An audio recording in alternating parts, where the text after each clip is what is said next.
तैयारी के साथ नए समय में हम हस्तक्षेप करने के लिए उद्यत हैं, इस उम्मीद से कि अब कोरोना की तीसरी लहर और शायद ये आखिरी लहर होगी। इतिहास तो कुछ ऐसा ही सीख देता है। मैं बार बार छात्रों से कहता था ऑनलाइन क्लास लेते समय कि साहित्य में तो पढ़ाते हैं और आचार्य शुक्ल के विशेषज्ञ यहाँ बैठे हुए हैं कि बिना परिचय के प्रेम नहीं होता और बिना सगुण आलंबन के संप्रेषण नहीं होता, यानी बगैर अभिधा के व्यंजना का कोई मतलब होता नहीं, ऐसा शुक्ल जी कहा करते थे और है सच भी है।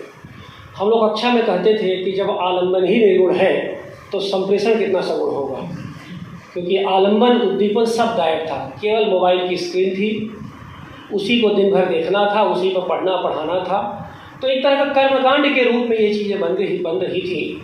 उससे निकल करके यहाँ पर हम लोग आए हैं। हालांकि जिन लोगों ने उन संदर्भों को इसे कहते हैं कि उन संदर्भों से आनंद लिया, उसे एंजॉय किया। लोक संस्कृति कोई ऐसा ज्ञान तत्व नहीं है जिसको आप सीधे सीधे परिभाषित कर दीजिए, लेकिन जो संस्कृतियाँ होती हैं, जिसे उसमें लोक संस्कृत भी शामिल है, वो मानवीय संबंधों को संचालित करने के लिए कुछ मूल्यबोध होते हैं, कुछ मूल्य होते हैं जिनसे संस्कृतियों का निर्माण होता है और उसे हम लोक संस्कृत कहते हैं। यानी लोक मानव जिन माध्यम से संबंधों में जोड़ता है, जिन मूल्यों के माध्यम से संबंधों में जोड़ता है, उसे मोटे मोटे अर्थों में हम लोग संस्कृत कहते हैं। भोजपुरी जनपद की जो लोक संस्कृति है विपुल ही नहीं विराट भी है, जिसे कहते हैं बहुआयामी है। इस लोक संस्कृति में गीत है, गज़ल है, कविता है, संगीत है, साहित्य है, कला है, बहुत सारी विधाओं से मिल करके, बहुत सारे गुणों से मिल करके इस लोक संस्कृति का निर्माण होता है। इस लोक संस्कृति में बार बार हम लोग कहते हैं कि भोजपुरी की जो लोक संस्कृति है उसमें गमछा और लाठी उसके दो मजबूत स्तंभ रहे हैं। लेकिन इसके साथ हम ये भी कहना चाहते हैं कि भोजपुरी लोक संस्कृति में या भोजपुरी लोक संस्कृति गमछा और लाठी तक ही सीमित नहीं है, उसमें करुणा और क्रांति के बीज भी मौजूद है और इतिहास इसका साक्षी है। तो एक तरह आप देखेंगे कि अपनी सांस्कृतिक बनावट में उसने अपनी विरासत के दायरे में गमछे और लाठी को आज भी वो धारण करता है, लेकिन उसकी परंपरा में और उसकी आधुनिकता के स्वरों में लगातार करुणा भी रही और क्रांति भी रही। इस नाते और इसी नाते कि आप देखेंगे कि आज़ादी के दौरान भोजपुरी लोकगीतों ने, भोजपुरी जनपद के नायकों ने, उनके क्रांतिकारियों ने अपनी माटी की आज़ादी के लिए जिस तरह से योगदान दिया है वो अविस्मरणीय है। भोजपुरी भाषा अपनी पहचान के लिए संघर्षशील है, आज भी संघर्षशील है। 2003 के बाद किसी भी भारतीय लोक भाषा को मान्यता अभी तक संविधान में के 8वीं अनुसूची में नहीं दी गई है। 22 भाषाएं हैं, लेकिन जो 2 समृद्ध भाषाएं अभी भी उसके बाहर बनी हुई हैं, बची हुई हैं, मान्यता से वंचित हैं, उसमें भोजपुरी और राजस्थानी है। आप जानते हैं राजनीतिक स्वरों में तमाम लोग उसके पहचान को पहला वाक्य भोजपुरी का बोल देंगे, उसके बाद ठंडे पड़ जाएंगे। तो ये एक राजनीतिक मसला है, लेकिन यह एक अनिवार्य मसला भी है। मैं बार बार कहता हूँ कि इतना विशाल भोजपुरी जनपद, उसकी विराट लोक संस्कृति, लेकिन कभी भी भाषाई पहचान उसके जनपदीय चेतना का हिस्सा नहीं बन पाई। कभी उसने राजनीतिक दबाव नहीं बनाया, कभी उसने यह कहने का साहस नहीं किया कि जो भोजपुरी भाषा की मान्यता की बात नहीं करेगा उसे वोट पाने का कोई अधिकार भी नहीं है। तो इस तरह की जो चीज़ें रहीं, लेकिन इसके बावजूद भी आप देखिए 20 करोड़ भोजपुरी भाषी के बीच में यह भाषा बोली और समझी जाती, पूरी दुनिया में बोली और समझी जाने वाली भाषा है। उसकी समृद्ध लोक संस्कृति है और उस लोक संस्कृति के भीतर से उसके लोक नायक विकसित हुए हैं। तो आप समझिए कि जो लोक संस्कृति होती है, लोक संस्कृति अपने लिए अपनी सुरक्षा के लिए या अपनी पहचान के लिए, यानी भोजपुरी लोक संस्कृति ने अपनी पहचान के लिए अपने नायकों को गढ़ा है, अपने नायकों को उत्पन्न किया है।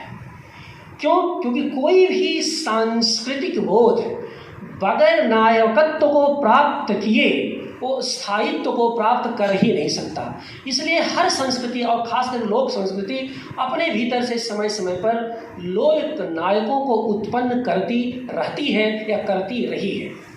ये लोक नायक भोजपुरी लोक संस्कृति के या अपनी जनपदीय भाषा के लोक संस्कृति के गायक बनते हैं। इसलिए कहना ये चाहता हूँ कि नायक और गायक, इन दो तत्वों की ज़रूरत होती है किसी भी लोक संस्कृति को सुरक्षित करने के लिए, उसको पहचान देने के लिए और उसे नई पीढ़ी को प्रदान करने के, नई पीढ़ी तक उसे पहुंचाने के लिए।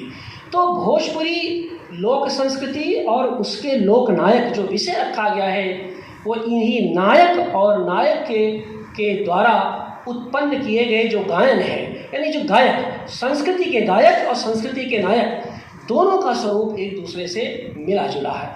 इसे मैं इसलिए कह रहा हूँ कि आप देखिए, आज लोक नायक के रूप में हमारे बीच महेंद्र मिश्र हैं, भिखारी ठाकुर हैं, मोती बीए हैं, बाबला जी हैं, खुद वीर कुंवर सिंह जिन पर कि चंद्रशेखर मिश्र ने एक महाकाव्य लिखा। तो वहाँ से लेकर के वो तमाम जो नई पीढ़ी आज जो भी विविध साहित्य की विविध विधाओं में सक्रिय है, निरंतर अपना योगदान दे रही है। तो इन नायक, आप देखिए कि लोक संस्कृति ने पहले अपने नायक उत्पन्न किए, इन नायकों ने अपनी लोक संस्कृति को पहचान दी। इसलिए ये जो पूरी प्रक्रिया है बहुत ही वाइस वर्सा है, एक दूसरे अन्योन्याश्रित जिसे कहते हैं, एक दूसरे पर आधारित है। इन्हीं आधारों को पहचानने के लिए, इन्हीं को स्वर देने के लिए, इन्हीं स्वरों से नई पीढ़ी को जोड़ने के लिए इस श्रृंखला की शुरुआत हमने इस केंद्र के माध्यम से की है। और यह उस श्रृंखला में बिल्कुल आरंभिक और पहला आयोजन है, लेकिन यह आखिरी आयोजन नहीं है। ये मैं आप छात्रों को आश्वस्त करना चाहता हूँ। समय समय पर हमारे बीच विद्वान वक्ता जैसे हमें उपलब्ध होते रहेंगे, जैसे वो हमारे बीच उपलब्ध होंगे, हम इस विषय को आगे भी ले करके जाएंगे और कोशिश करेंगे कि इसका दस्तावेजीकरण हो, इसका दस्तावेज हम एक दस्तावेज के रूप में इसका संरक्षण कर सकें। आखिरी बात यह है कि इसी क्रम में हमने भोजपुरी जनपद जो पत्रिका है, हम जो भोजपुरी केंद्र से निकलती है, उसको हमने जो आने वाला अंक है उसको भिखारी ठाकुर पर केंद्रित किया है। बहुत सारी सामग्री हमारे बीच मौजूद आ रही है और वह भोजपुरी और हिंदी वो बाइलिंगुअल होगा। कुछ हिस्से उसके हिंदी में होंगे, बहुलांश उसका भोजपुरी में होगा। बाद में पुस्तकाकारों से हम लोग प्रकाशित करेंगे। तो अभी शुरुआत उस विशेषांक की हम लोग करें जिसका जो भिखारी ठाकुर पर केंद्रित होगा। अब भिखारी ठाकुर के केवल पारंपरिक नज़रिए से नहीं कि भाई वो विदेशिया के नाटककार हैं या उन्होंने नाच के माध्यम से उन्होंने ये लोक संस्कृति को समृद्धि किया। हम उनके गीतों के माध्यम से नई पीढ़ी ने कैसे भोजपुरी के उस लोक गायक को समझा पकड़ा है, नाटकों के माध्यम से, सिनेमा के माध्यम से और जो साहित्य के माध्यम से। जैसे आप जानते हैं कि उस भिखारी ठाकुर पर हिंदी में भी बहुत अच्छे उपन्यास महेंद्र मिश्र। अब महेंद्र मिश्र पर सोचिए कि जौहर साफियावादी ने पूर्वी के धाह ये उपन्यास लिखा, पांडे कपिल और अभी जो है संजीव हिंदी के लेखक हैं, बड़े लेखक हैं, संजीव ने पूर्वी बयार नाम से भी उपन्यास लिखा जो सिद्ध प्रकाशन ने प्रकाशित किया है। तो ये हमारे लीजेंड्स हैं। इन नायकों को केवल नाम जानने से कहानी इनके बारे में हमारे यहाँ डॉक्टर साहब शोध भी इन विषयों पर हो रहे हैं। विद्यार्थी उपन्यास सेंटर है, 2014 से यहाँ पर शोध शुरू हुआ है और हमारे 9 शोधार्थियों ने शोध प्रबंध जमा कर लिया है। तो अगर इस बार का लोकेशन जब भी होगा तो भोजपुरी सेंटर की अच्छी खासी उपस्थिति वहाँ पर रहेगी, छात्रों की अपने कुर्ता पाजामा और अपने आर्नामेंटल डिकोरम के साथ। तो ये है अवर न्याय केंद्र है, 10 साल पुराना केंद्र है। तो 9 शोध प्रबंध हमारे यहाँ जमा हो चुके हैं। आज 10वां जमा होने जा रहा है आपके संरक्षण में। ये सब काम लगातार है, उसमें महेंद्र मिश्र पर, मोती बीए पर, भिखारी ठाकुर पर, जो लोक नायक हैं उस पर। तो मैंने सोचा कि उन्हें संवाद की एक सिलसिला शुरू किया जाए इसी में से। अब जैसे कि जो लोहा सिंह नाटक भोजपुरी का है, अद्भुत नाटक रहा है, रेडियो नाटक, उसकी जितनी चर्चा अपने समय लोकप्रियता के शिखर पर था हुआ, और अपने समय की जो ज़रूरी समस्याएं थीं, लोहा सिंह नाटक उस पर केंद्रित होता था और धारावाहिक प्रचारित हो रहा था रेडियो से। तो ये सब हमारी ख्याति हैं।